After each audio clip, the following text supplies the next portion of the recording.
Hello, my name is Caleb Batters, and today I will be doing a presentation on our Power Beam flashlight, which was our product redesign and reverse engineering project.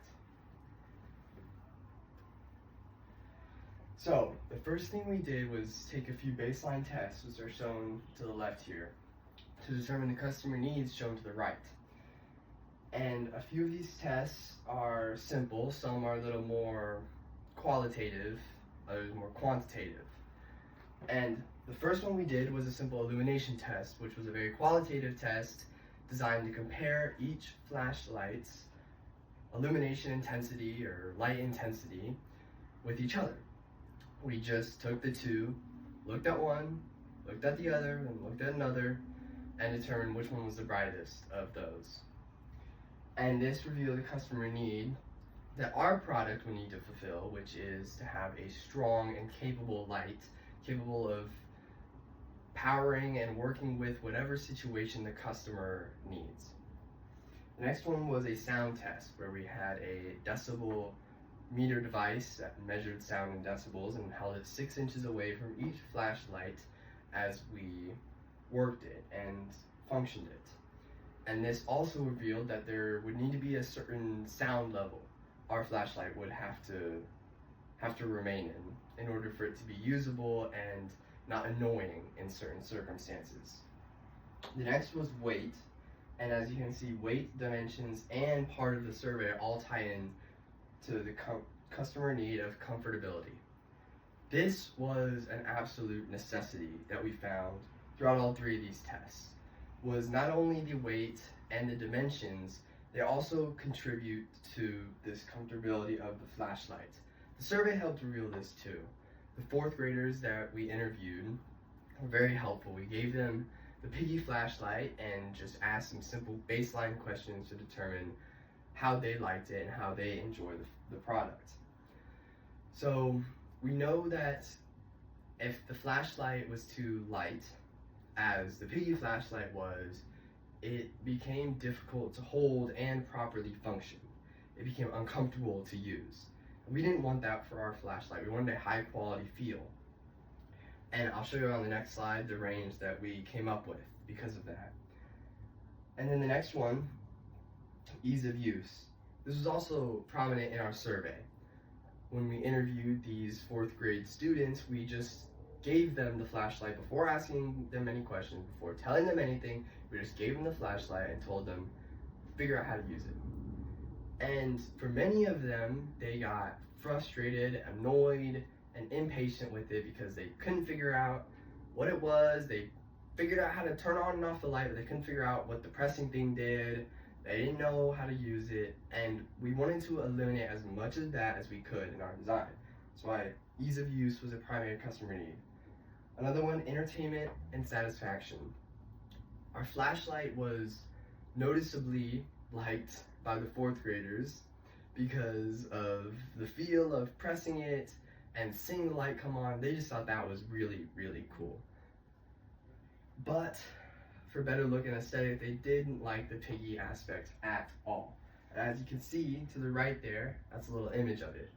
They didn't like that. They didn't want it. They just wanted a normal flashlight. They didn't want any extra gizmos like the Piggy flashlight had, like the ears and the snout. They just wanted it to be a flashlight. So the design specifications for these needs are as follows. For dimensions, we tested multiple flashlights, and one of the ones we tested, which was on my paper, was a radio flashlight, and it was a little bigger than that measurement shown there. It was about 4 by 7, and it was pretty thick. It was about 3 inches thick. And we found that to be the most comfortable out of all the ones we did. All the other ones were way smaller. And we found that to be the most comfortable, but it was still a little bit too big. So we settled on something slightly less, 2 to 3 inches by 5 inches, no thicker than 2 inches. We thought any more than that would be difficult to grasp, difficult to keep a hold of, and any less would be too difficult to use, uncomfortable to handle. For the weight, The radio light was also a good measure for this. However, it was a little too heavy. It was weighing in around 220 grams. And the piggy flashlight was only 75.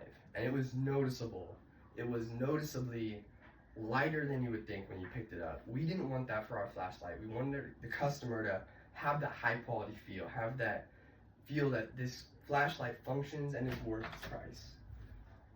And then for the sound level, we discovered that anywhere between 50 or 60 decibels, which is the volume of a regular conversation, would work great, as all of these fourth graders we interviewed consistently stated that the flashlight was much too loud to be used in a nighttime setting.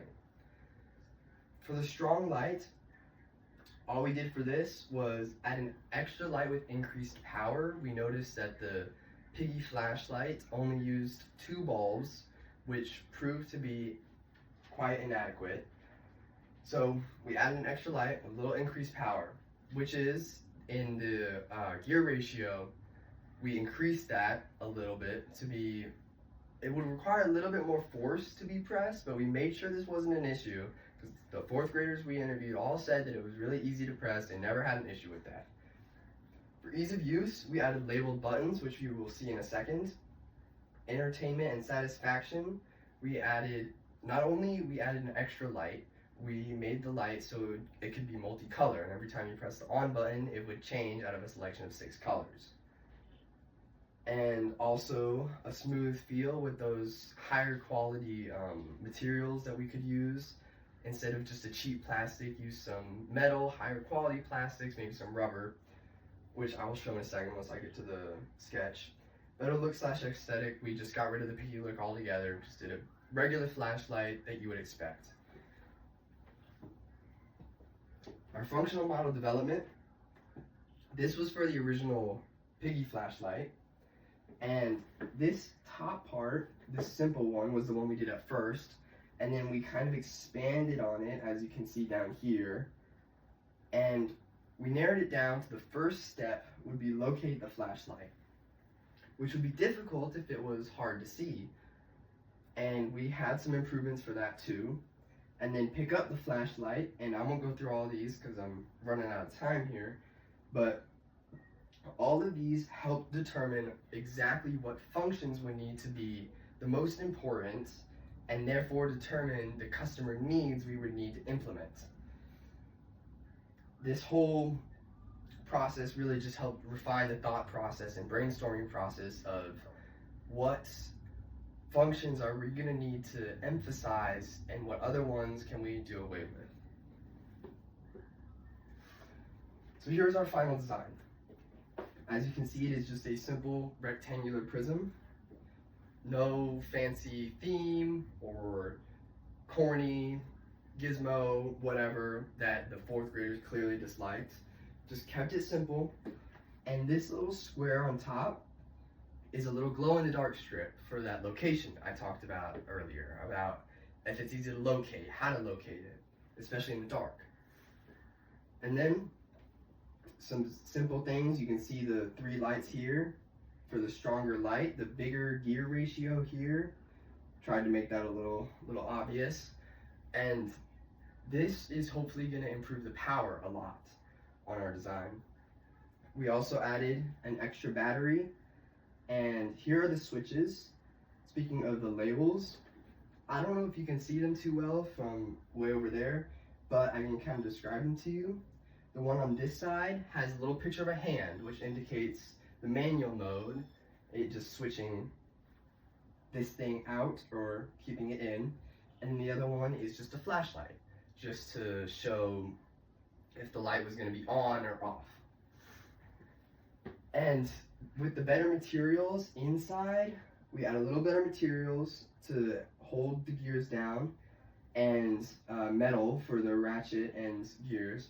And this is hopefully, of course, we didn't build the product, so we weren't able to test it and know for sure, but this would hopefully lessen the sound to that 50 to 60 decibel range.